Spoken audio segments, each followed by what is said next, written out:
unielewe. Nywele hujachana tim tongo hapo jicho jana vizuri yani tofauti. Wewe na maana ni hapo wewe ukisema sala afya unapoteza tu. Ushasikia sasa naona unaweza kupodoza. Ongea dada kujia uzoezi wake kama vile nasi nimeni dogo kibao. Sasa kama hii kweli inapendeza. Mbona ile mbona sura yako mbona bado inaonekana ina changamoto? Hii kweli yani maana hivi yani na maisha kuonekana. Uwe appearance yako iwe nzuri, mtu akikuangalia unachokielezea ni sawa. Sawa? Ikiwa na muonekano. Hata kama utavaa sendo basi lakini uwe smart hata nguo ulizovaa. Na maneno yako kwa mazuri utatengeneza picha nzuri sana kwa wale ambao unaelezea. Sawa? Hapa katika kumuelewesha ndio sasa tunatoa maelezo sasa. Kuenda sana kuuliza maswali. Hiyo hospitali yenu inatibu magonjwa gani? Vipi mimi kwa mfano kwa tatizo la tezi dume? Wewe ndio unatambaa sasa. Kama vizuri na daktari muelewa hisi ya zile dawa zinazotibu dawa gani? Si broken ganoderma, si propolis, unamuelezea. Iba kuna letu hii unamuelezea. Unamhamasisha mwisho wa siku na yeye anakuja kufanya nini? Jitahidi sana unapoenda kuelezea masuala haya ya afya huko mtaani. Basi walau uelewe dawa mitatu na uelewe magonjwa fulani sababu yake ni nini. Jitahidi sana uelewe hivyo. Utapata cha kuanzia mtaani. Mtu anakuuliza swali kama umeshindwa. Kwa namna kujibu. Kwa mfano unauliza swali. Sasa samahani bwana, unaweza ukaitwa daktari. Sawa? Samahani daktari, nataka nikuulize swali moja. Hivi kwa mfano stroke sababu yake ni nini? Mtu ana stroke sababu yake ni nini? Wewe kama swali hili kujibu, kuna namna yake ya kutengeneza wewe. Asikuone kama wewe labda kilaza au kitu. Na usiharibie picha nini ili jina kampuni. Sawa? Uipanisha juu kampuni ionekane vizuri na hata wale wenzio wanaenda mitaani kwa sababu kuharibu kwa wewe mmoja. Wanatoa stroke labda ndio ujui sasa. Sasa samani mkuu kwa sababu swali liloniuliza ngoja niende kwanza ngoja nimtafute mkuu. So mimi nina mkuu wangu ame doctor specialist yuko pale ofisini, yeye kazi yake anadili na hayo magonjwa.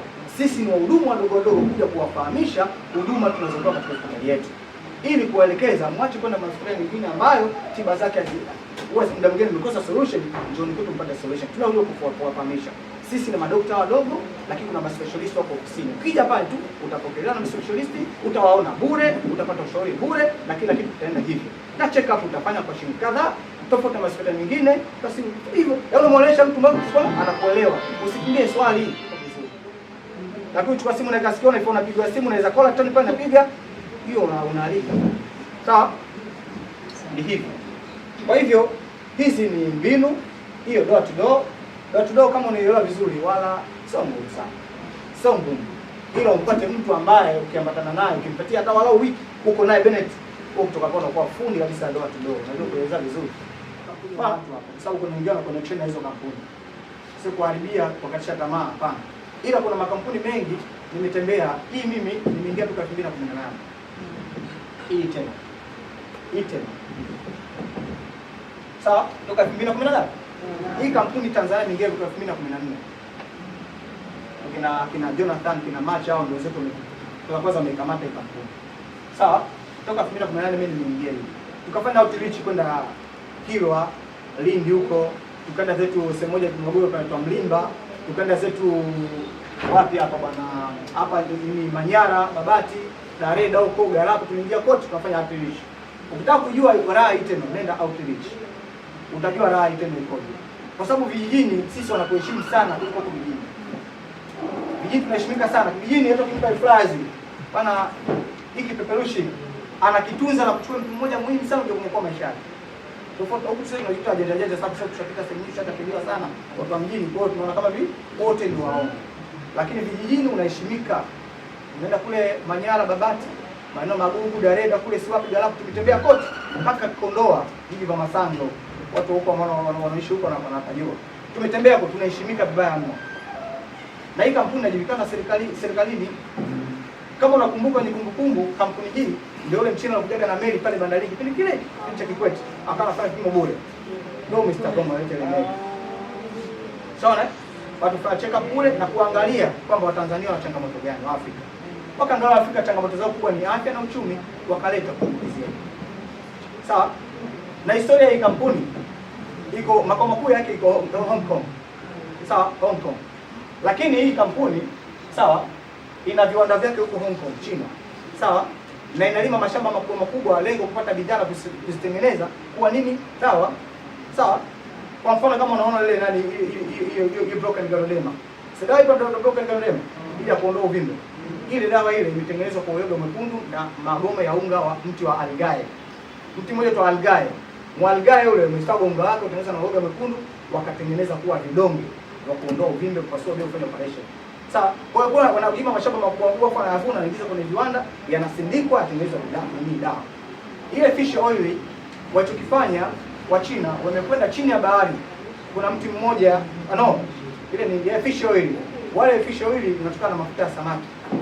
Sawa, mafuta ya samaki wakatengeneza kwa namna, unajua kutengeneza vidonge kwa fish oil. Lakini kuna mtu anaitwa spirulina,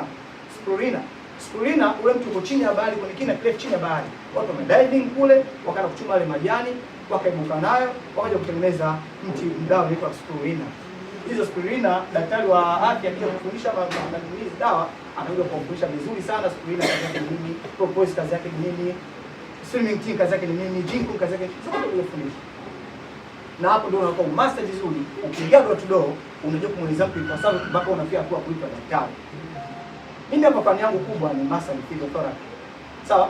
Ni mtu mwenye stroke, mwenye ganzi, namfanyia massage na mashine yangu hiyo ni mpasha wangu. Huyo wa jina wangu. Huyo ni jina wangu. Hiyo mashine hiyo. Unazungumzia mafuta gani kabisa? Sizungumzia mafuta ya kula, yaani labda nazungumzia mafuta mwilini yanakaa sehemu ngapi? Kabla hajajibu nikamweleza, nikamwambia mafuta kwenye mwili yanakaa sehemu 3. Mafuta yanakaa kwenye ini, kwenye tumbo na kwenye moyo. Mafuta hayo, kuna mafuta yana faida na mwili wa binadamu, kuna mafuta hayana faida kwenye mwili wa binadamu. Maka nimekwenda mpaka kugusa dawa za ethanol, zipi zinatibu. Sawa? Na wale watu mwisho wa siku kesho yake tu wakaja kuchukua dawa kwa wingi, dawa za 600 kuja kumtibu mgonjwa wao.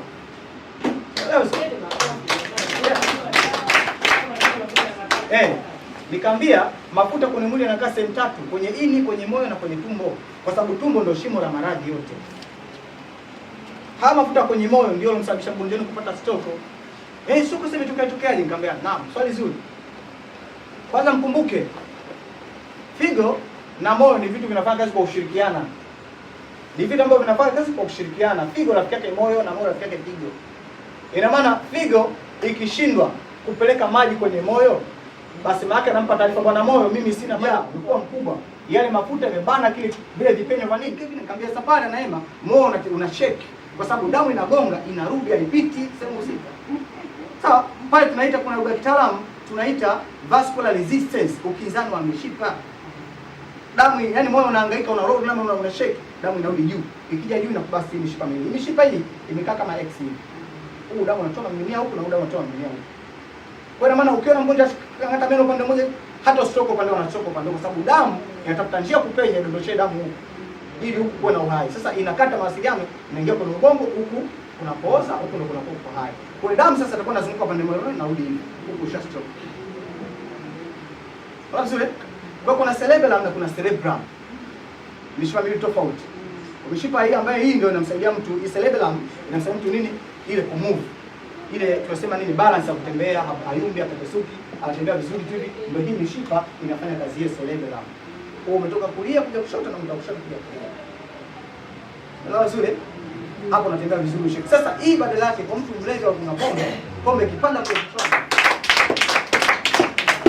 Lakini pia vile vile wakati hiyo stroke na kupiga watu maswali sio kama maisha, wao pia wanachukua faida kutoka kwangu. Wasomi ma professional kabisa, yani ni watu ambao unaona ma bachelor of science wamesoma vizuri, mtu wa chini kwa form 6. Katika hiyo familia mgonjwa ndo kalala pale, mkono umepinda hivi, udenda unatoka, kazi ni kazi. Na sisi mimi ndo nikamtibia yule mtu. Alafu napigwa maswali kwa hii, wanahakikisha media hizi naweza nikamtibu mgonjwa wao. Nikiweza kujibu maswali yao maana ndo nikamtibu mgonjwa wao. Na mimi ndio baada pale nikamwambia sikizeni. Ili huyu ni mtibu, kwanza mpelekeni kwa hospitali yetu akafanyia check up. Tujue je, mishipa yake imekaa vipi, imekuzana? Je, damu imekwenda mistoko sehemu gani? Imegoma sehemu gani? Imeganda au damu ikoje? Tumpeleke kwa hospitali. Nikampeleka pale hapo. Nikaongeza ngazi ya juu, kapanda kule kaingia. Kipindi kile check up ilikuwa shilingi 10,000 akapima ile check up tayari. Baada ya pala kuchelewesha akachukua dawa za 600 pale pale. Kipindi kile kwa level 4 wakachukua dawa za 600. Sasa la kisia kana nyumbani akatumia na mimi sana hapo ni kwanza kazi afanye nini? Kumfanyia physiotherapy kumchua sasa. Umeona? Kwa hizo ni technique ambazo unaweza kucheza nazo. Wewe ukishakubalika sehemu, unaweza kuambia jamani mgonjwa wenu ili niwatilie vizuri hapa. Na ushauri wangu mkubwa, mpelekeni kafanye check up. Mfanye vipimo kwanza, tujue. Tukishajua tutajua tumhudumie vipi. Lakini pia vile vile tuwe na kawaida. Tuwe na kawaida wagonjwa wetu tunaongea nao mtaani. Tuwe kila tupange timetable kwamba kila baada ya siku fulani tuwatafute hewani kuwasalimia. Kujua afya zao zinaendeleaje. Watakuwa ni mfuatiliaji mzuri na utaongea na kusikiliza. Ile kufuatilia. Sawa? Kwa hivyo darasa letu haitakuwa refu sana, isipokuwa nitakuwa hapa tu picha ya haraka kwamba tutakuwa na ratiba ya kwenda door to door mtaani, lakini pia tutapanga ratiba za kutoka outreach. Tusema outreach, mara nyingi sana outreach ni kwenda nje ya Dar es Salaam. Hizi za mitaani mimi nataka door to door. Useme hapa si unaenda Buza, si unaenda wapi, si Mbagala, si wapi. Hizi ni door to door. Kwa sababu njiani kwa tunapopita mpaka unafika Mbagala, ushakusanya kijiji. Sawa, ushakusanya kijiji. Yaani usipangoe kusema Mbagala, uache fursa njiani. Ukikaa stand usubiri gari, basi kwa karibu yako huyo wa kwako. Usikubali aondoke bure hata speed. Yaani wewe kama smaku hivyo, karibu nawe basi mtukanasa. Sawa? Yes. Uko na stand unapiga story kama ni bibi mtu mzima, unakaa naye chini unamsalimia mama, bibi habari, salama, shauku, bibi yangu safi. Bibi samani na naomba nikudhulumu kama dakika 2 niongee na wewe bibi yangu. Samahani lakini kama nitakosea, ila najua nitachoongea na wewe hutaweza kupinga. Utakubali kwa sababu kina faida na wewe. Andi kwangu samahani nakusikiliza. Karibu, anakaribisha, unaongea naye. Unampa maelezo kihekima vizuri sana unamuelewesha. Uje kuna mwingine kumwelewesha wapi? Utumie nguvu nyingi. Mwingine wao kwa sababu chikitu tunatafuta muda mrefu. Wewe ndio umekuja kumfungua nini? Kwa jamani, tuwe hivyo. Tunapokwenda sehemu tusiache mtu. Kila mtu muone sisi ana faida na matilia wote hao. Kwa kuna baadhi yao wanapiga kazi vizuri sana. Mtani ukiona mantiki katika sahani yako unapika. Yaani simwache ondoke bure, mpeke hapa. Labda tulia biashara utafanya dakika. Unampatia dozi yake pale fresh, akiondoka ondoka lake kichwani unafikiria. Pale kesho nakutafuta. Kwa hiyo jamani, mimi nadhani ninangu ni Twali Abdalla Mohamed, nadhani kama mtu yote alielewa door to door hapa